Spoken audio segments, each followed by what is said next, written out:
Mwana mboka Christopher Ngombote aho bauti koyamba ambassadeur ministre ya Royaume-Uni masolo ni bobeti au peuple congolais akoki koyoka pe kosepela na yango. Bon, masolo eza ndenge boyebi bien que monsieur Nanga autaki kobimisa calendrier bon et que biso tolobi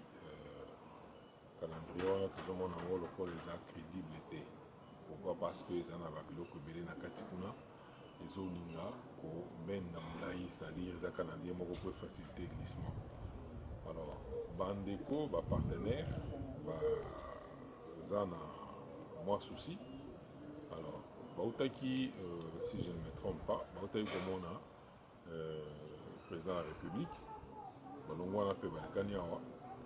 Bon mituna na bango c'est autour ya calendrier. Bon bazotuna biloko nini tozocontester na calendrier wana toti koexpliquer bango et que kutike argument na biso eza valable voilà bandimi yango et puis tolakisi bango tomonisi bango même attitude parce que makambo oyo na 2016 fin 2016 tolobaki peuple alobaki non soki boke dialogue wana bazosala yango mpo Kabila glissé. Bon lelo tozomona que peuple aza na raison parce que tokendeki dialogue et puis a profité na dialogue pour glisser. Lelo oyo bazoloba ono tosali calendrier pendant que yé assez à violer constitution, à violer accord, et que nous nous retrouvons aujourd'hui avec un calendrier oyo plein truffé de pièges oyo kozalake parce que kotia élection présidentielle na baninwana le 23 décembre 2018. Bon, entre-temps, na ba contrainte ndenge bazolekisa wana ezomonana ke parce que bango nde bazomaîtriser nde bakogérer ba contrainte wana ezomonana ke soki baza na volonté ya kosala élection te bakosala yango te et puis ekopusana. Na 2016 déjà tout peuple abangaki. Na 2015 déjà peuple aboya glissement. Na 2016 Kabila a glissé kaka. Lelo oyo azo glissé kaka. Finalement, on ne peut parler de glissement en glissement. Dès le retour, et puis, Nangongo, le peuple a souffrir, il y a colère. Aza, patience naïe et sili. Qu'est-ce qu'on va faire? Parce que, tant que vous avez ça, Azo Koufanzala, Azo la bien été, Azo Tangate, vous avez vu que c'est sous ceinture pendant une année. Une année, on a, est-ce que, à Kokufate, Nanzela, est-ce qu'à Kokomakuna, dépasse tous en amour. Mais, pas maté, Bandimi peut que. Il est possible que l'élection est seulement avant décembre. Par exemple, Inde Azalina, population près d'1 milliard de population. Et puis, la superficie presque na RDC. Et puis, on ici que Bazana bureau de vote 985 000 bureaux de vote. Et puis, budget na bango, au moins déjà 580 millions seulement. Budget à vote naïe. Pas ça les Congo, budget naïe est exagéré. Pourquoi? Parce que Balingi toujours va exagérer et puis qu'on benda bambongo, ils en ont tinate, to senga kabiso société civile, to senga audit, tant que ça une pétition contre Ngoy Mounouna. Nakamwaki, président de l'Assemblée nationale, au Beminako. Pas le jamais pas cogiter c'est to sengi donc des missions un bureau yango mulunda ya den ya malumal même réponse pourquoi balingaka jamais basala audit ya seni wana to eba mbongo yoso bazwaki oyo ba dépenser za motango boni etikali boni mais biloko oyo basengaka wana na mituka nani obandelaka toujours presque à la case de départ et puis à chaque édition mbongo ezomata lelo yo mbongo emati siko bazo confronter biso wana utina monoko ya ambassadeur Inde azana population koleka biso superficie pe koleka biso ba bureau de vote koleka biso maintenant ni bazaka na 580 millions ça dit muibi ezali peso mona ya solo mwana mboka lelo yo malgré makambo sur calendrier biminde le koza bozali ko senga mais bo misali pe makanisi mususu ya kokende na transition sans Kabila lelo calendrier ebimi boko senga ke non boko lobete calendrier on a triqué ezana makambo belé na kati ya mabe sikoyo peuple congolais mukolo ya lelo oyo akoki kozela nini akozela transition sans Kabila ou avec Kabila ou bien boko kende na inane ya likolo wana ye moko peuple congolais atela koyeba biloko oyo mibale Matali présence ya Kabila likolo ya en tant que président ya kogere mboka lelo le peuple alembi pourquoi parce que monsieur Kabila banda aza na pouvoir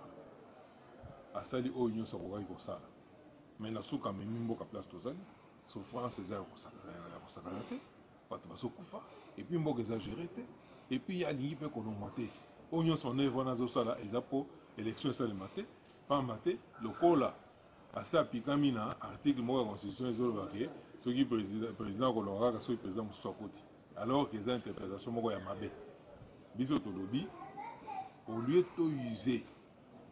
donc biso tokoutiliser article 64 soki olinga te ke article wana tosala yango te ye na communauté internationale balengele ete ndeko Kabila ayeba kodémissionner parce que ye nde azobloke élection makambo ya ndeko Kabila eza lié na calendrier calendrier oui soki Kabila alongwe soki et tout ça bon calendrier soki totali sikoyo calendrier ka yango moko nano parce que l'élection il faut tosukaka tosala l'élection soki tolandeli calendrier yango moko nano tozomona ke calendrier wana batondisi na bamakambo ebele na kati kuna oyo ekozolakisa ezomonisa ete élection eza pasi mpo esalema meme na date oyo bango moko bapesi wana donc wana eza likambo ya mutuya makambo ya Kabila mpe eza likambo ya mutuya alors eza tokosangisa yango te parce que suka na yango tokendeka na élection mais na ngongo oyo tozoloba boye matali calendrier tolakisi ke calendrier wana etondisami na babiloko moko oyo barubrique moko oyo kosalaka élection esalema te etondisami na bacontrainte ya solo même bacontrainte wana mwana mboka me tomoni États-Unis na France basoutenir yango mais pone ni boko koloka te méthode moko bo soutenir yango me bolandela yango po ete maponami esalema malamu po pe makila ya bana mboka etanga te mais ndeko nayebi si yo que calendrier parce que po tosala élection fo calendrier ezala mais calendrier wana accord ya Saint-Sylvestre esengeli ete calendrier wana ezala consensuel c'est-à-dire tovanda tosolola yango epuis totala eza calendrier ya koimpose biso te wana nde toboyi mais tomoni sensa tomoni président sensa président sensa wana ngoyi na Bruno Tshibala basalaki tripartite na miso sensa wana biso toyebi yango te parce que lelo oyo elobela ndeko lenga koyi aza na poche ya Kabila aza na libanga ya Kabila eza sensa te la réalité est que makambo bazosala peuple azosepela nango te soki peuple asepeli te parce que même baambassadeur tozosala na bango balobi en tout cas eloko tozobanga mingi eza nde réaction ya peuple parce que soki togere peuple malamu te soki toza sincère na peuple te akoya koriske atomboka epuis makambo ebeba makasi mais peuple lelo azomona ke boza sincère na ete po langage oyo bozali nango na ebande na lelo on dirait bozali na koloba sur clarté c'est-à-dire oyo bokandaki oyo bozali koloba liboso na lelo on dirait moko banga ekoti kati na bino article 60 bolobela yango susu te mobilisation ezomonana te mikolo mpe ezopusa na décembre yango mais olobi yango na koleka il faut se prendre en charge tozolobango chaque jour il faut se prendre en charge parce que aza souverain soki asepeli na likambo te élection ezala te akoki kotelema lelo alobi en tout cas ndeko tosilani na yo paka mamindeli wana bakwaka te na Burkina Faso esalema te mais oza na média mais na terrain baluka mpe présence na bino na terrain biso toza na terrain olingi sikoyo toza na terrain ndenge nini tokota na balabala tolala na babase na bino kosensibiliser moment tokoloba tosala baaction tokosala yango eloko peut-être bozoloba na terrain mais tozomona baaction moko intempestive oyo tobengi baaction en fait de paille biloko wana nde faut toévite yango parce que ozomona olamuka boye moto alance message bon moto yango azwaki badisposition mpo lance message wana ou bien boye na boye wana nde ezosala ke bato bazokita moi des autres ezali mosusu et tout ça donc ça fatigue un peu les gens so tolingi de 1 tant que ça dans situation de biso gouvernement a causé informé parce que ça doit nous manifester et puis tant que tout ça là on peut sur le terrain parce que le peuple il faut l'accepter et le robot c'est pas n'importe parce qu'il est souverain